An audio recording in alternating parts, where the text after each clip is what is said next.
First, we're dealing with electricity. So if we think of a 9-volt battery, one of those rectangular shaped batteries that has two little bumps on the end, the positive and the negative. If I'm a light bulb and I have two metal arms and I touch one of those, I have electricity coming into me, but we have not completed the circuit. So there's no electricity flowing yet, and I can't measure anything. If my other arm touches the other bump that's coming off of the battery, I have then completed a circuit. The best way I can show you is this little toy that I got on Amazon. And you can see that I'm holding on to it right now, but you don't see any lights coming on. But my body is electric. We prove that all the time when we do EKGs, EMGs, EEGs. But I'm going to complete the circuit. And when I do that, we now have a flow of electricity.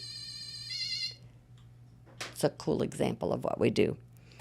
When I'm testing a patient, I hand a bar to them. It's a brass bar. But there's no noise. You don't hear anything at all because I have not completed the circuit. I take a probe, and once I test that person, I hear a sound. The skin has conductivity all over it. It wouldn't matter really if I touched a nose or an elbow or the bottom of their foot.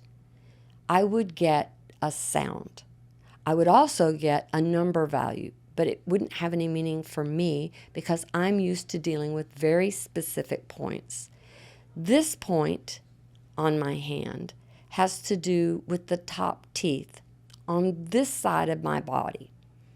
It measures from the center to my wisdom tooth. That's 8 teeth traditionally in that spot.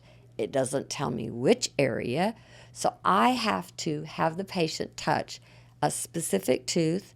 I make the connection. I put 50 in the body. I want 50 out. The way I explain that to people is if I had a straw and I held it up and down, and I had a cup with 50 ounces of water, and I poured that 50 ounces of water into the straw, logic would dictate I have 50 ounces of water in my lap now. But if we just saw drip, drip, drip, drip, I would instantly know that there's something in the straw that's blocking the flow of water. That's the way electricity is. So the moment I touch the patient's skin, it's as if I poured the cup in and now I'm trying to figure out how much is coming out. So 50 goes in, I want 50 out. I have a margin of error that's really tight, 48 to 52. I'm just going to go on to the next tooth.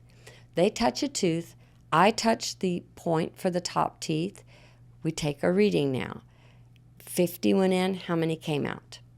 If I don't like or I question that reading, I tell the person, stay right there, and I disconnect, reconnect, disconnect, reconnect, because I always want to make sure that I'm reproducible. Then I ask them to disconnect from the tooth and move to the next tooth. I connect. 50 goes in, we measure how much comes out. Disconnect, move to the next tooth. We do that 8 times. If you're missing a tooth, I may have you push your finger up to the gum to simulate where that tooth would have been. Similarly, when you get back to a wisdom tooth, I may have you push your finger beyond where your actual teeth are onto the gum. Some people get so concerned about, was it in the exact area? Look, I'm just trying to be reflective of all 8 areas in the jaw. My issue is if it's not a good reading, I will stop in that area and make sure that that's where the problem is. Then the computer helps me determine where on that electrical circuit is the problem. And then we end up with an answer that goes back to your primary care or to the dentist.